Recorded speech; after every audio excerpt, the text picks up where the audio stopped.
Good morning Tutu.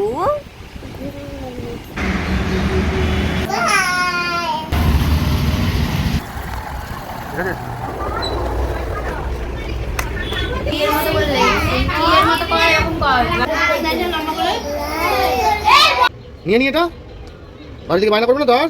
Hello friends, welcome back to our channel. চলে এসেছি আবারও একটা নতুনত্ব ব্লগ ভিডিও। থাম্বনেল দেখে নিশ্চয়ই বুঝতে পেরে গেছো আজকের ভিডিওটা তুতু স্কুলে যাওয়া নিয়ে। তো তুতু কোন স্কুলে পড়ে, কিসে পড়ে, পড়াশোনায় কতটা আগ্রহ, আমি ওকে কিভাবে স্কুলে নিয়ে যাই সে সবই তোমাদের সাথে শেয়ার করব। ভিডিওটা শেষ পর্যন্ত দেখার অনুরোধ রইল।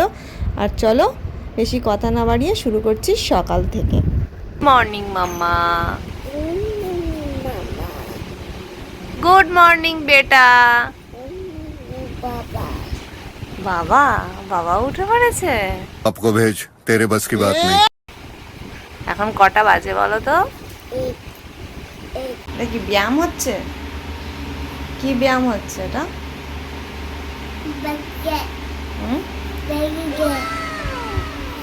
বেলি ফ্যাট কমানো।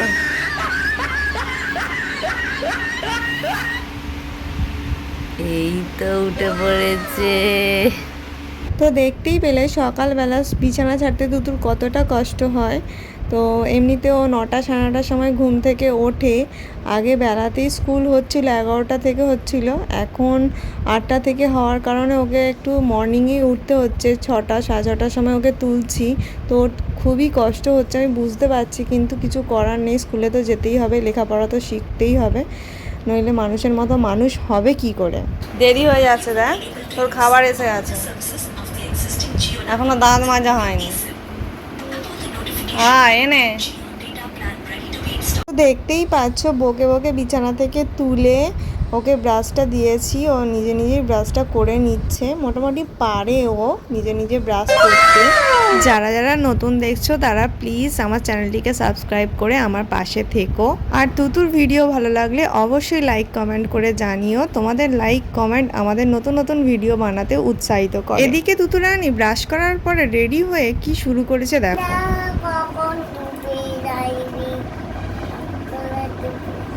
গান করছিস?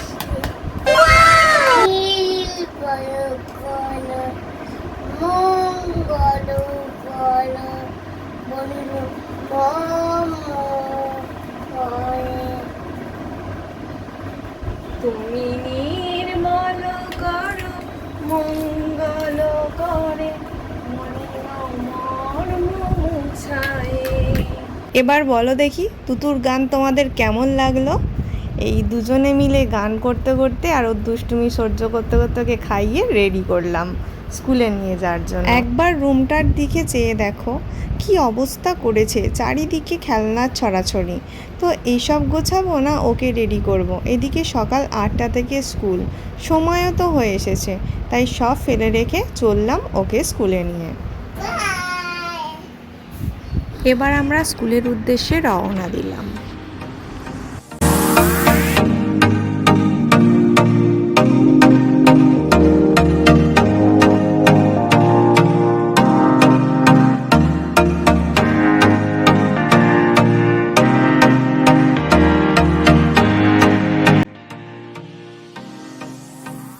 এই যে আমরা স্কুলের সামনে এসে গেছি। এই যে ওর পাপা ওকে নামিয়ে দিয়ে এবার ও চলে গেল, ও ডিউটি যাবে, এবার রেডি হবে। তো আবার ওকে আনতে আসতে বলে দিয়েছি। তো ওকে এবার বসতে বলছি, ও বসছে না। আগে তুমি বসো তারপরে আমি বসবো, যেন আমিই পড়াশোনা করতে এসেছি এমন করছে। এই দেখো এবার বসার পরে ও এবার আমার কাছে আর লিখবে না।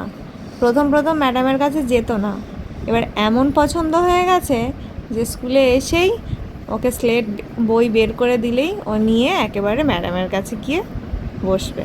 ও ম্যাডামের কাছেই শুধু লিখবে, আর আমার কাছে লিখতেই চায় না, শুধু ম্যাডামের কাছে। এবার ম্যাডাম তো আরও সব স্টুডেন্টদের পড়াচ্ছে, দেখাচ্ছে, লেখাচ্ছে, হ্যাঁ, কিন্তু ও শুনবে না। দেখো ও গিয়ে ঝাপাং করে কোলে বসে পড়লো। আর ম্যাডামও ওকে খুব ভালোবাসে, তাই ও লিখতে চাইলে ওকে ধরে ধরে লিখিয়েও দেয়। এই দেখো ও লিখতে শুরু করেছে। ও নিজে নিজেও লেখা একটু শিখে গেছে, কিন্তু স্কুলে গেলে ম্যাডাম প্রত্যেক দিনই ওকে ধরে ধরে লিখিয়ে দেয় এবং পড়িয়েও দেয়। এবার বলি, তুতুর বয়স এখন 2 বছর 9 মাস। নতুন কোনো ভালো স্কুলে ভর্তি করার আগে স্কুল সম্পর্কে ওর একটা ধারণা তৈরি করানোর জন্যই, ভয় ভীতি দূর করার জন্যই আমি এই অঙ্গনওয়াড়ি স্কুলে নিয়ে যাচ্ছি। এদিকে তুতু একটা একটা করে লিখছে আর আমি ওকে লক্ষ্য রাখছি, কারণ ও খুব চঞ্চল, একটা করে লেখে আর এদিক ওদিক এদিকে ওদিকে তাকায়। তখন আমি একটু বকে দিলেই আবার ও মনোযোগ সহকারে লিখতে শুরু করে, তাই ওকে আমি লক্ষ্য রাখছি। সব লেখা শেষ হয়ে যেতে আমাকে এনে দেখাচ্ছে, এই দেখো আমি লিখেছি। এরপর খুব গরম পড়েছে বলে আমি ওকে একটা ঝোটন বেঁধে নিয়ে গিয়েছিলাম, ব্যাস উনি খুলে ফেলেছে। মাথায় কিছু ক্লিপ গার্ডার রাখেই না।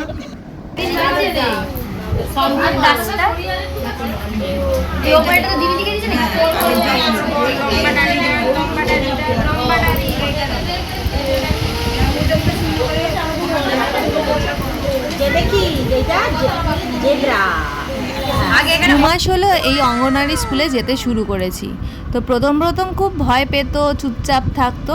এখন দেখছি ওর ভয়টা একদম কেটে গেছে, ও স্কুলে যেতে খুব ভালোবাসে। এখন ও সব বাচ্চাদের সাথে কথা বলে, যে যা জিজ্ঞাসা করে উত্তর দেয়, ম্যাডামের কথা শোনে, লেখে, পড়ে।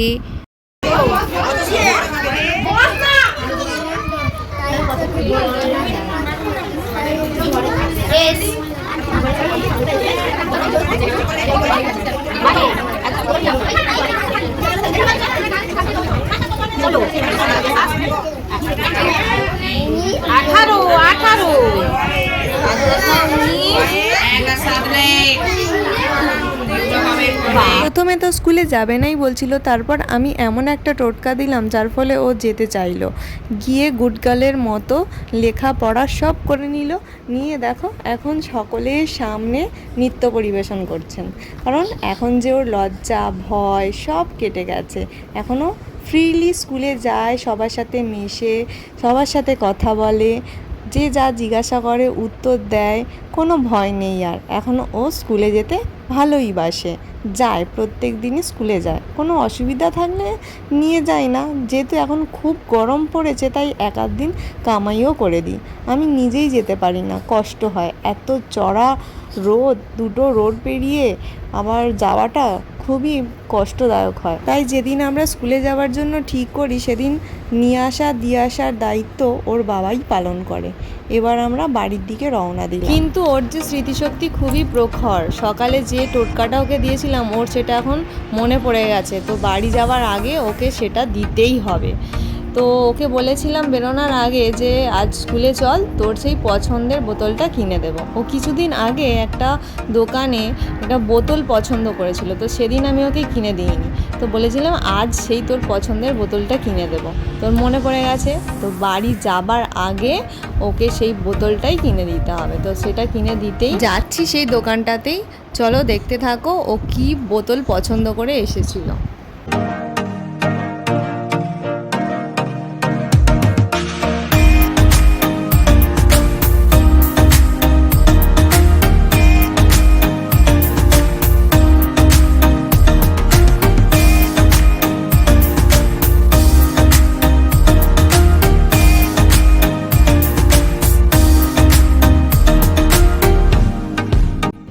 নিয়ে নি এটা, বাড়ি থেকে বায়না করবে না তো আর? ঠিক আছে। তো তোমরা দেখতেই পেলে ওর পছন্দের বোতলটাও কিনে নিয়েছে। এবার বাড়ি গিয়ে সেই বোতলটা নিয়ে কি বক্তৃতা দিচ্ছিল সেটাও তোমরা একটু পরেই দেখতে পাবে। যারা নতুন দেখছো তারা প্লিজ চ্যানেলটিকে সাবস্ক্রাইব করে আমার পাশে থেকো, আর ভিডিওটা ভালো লাগলে অবশ্যই লাইক কমেন্ট করে দিও। দেখা হবে আবারও নতুন ভিডিওর সাথে, ততক্ষণে বাই। পছন্দ হয়েছে?